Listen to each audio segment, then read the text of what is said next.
Lady got mad at me for not helping even after I told her I don't work here. I was at a big retail store after work wearing black pants and a plain polo. I guess that was enough for one lady to decide I was an employee. She came up to me and asked where some item was. I said, sorry, I don't work here.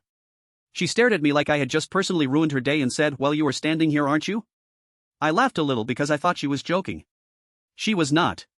She then started complaining that people don't want to work anymore and that I was being rude. I told her again, ma'am, I literally don't work here. I'm shopping. Then she said, then why are you dressed like that? At that point I just said, because my job also requires clothes. She stormed off saying she was going to find my manager. I kept shopping. 5 minutes later, I saw her arguing with an actual employee and pointing at me from across the aisle. The employee looked at me, looked back at her, and said, yeah, he really doesn't work here. She didn't apologize. She just walked away like I had somehow tricked her by existing in a polo shirt. Here are some top comments. Comment 1, because my job also requires clothes. Thank you significant other much for this line. I had a horrific day yesterday and I really needed the laugh. This should be on a t-shirt someplace. Again, thank you significant other much.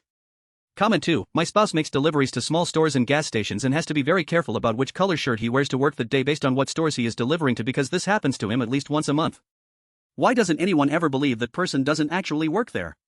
Comment 3, to be fair, you were existing in a polo shirt, and that can be triggering for a person like her. Next time, try being more considerate and wearing a name tag that says not an employee to avoid this issue.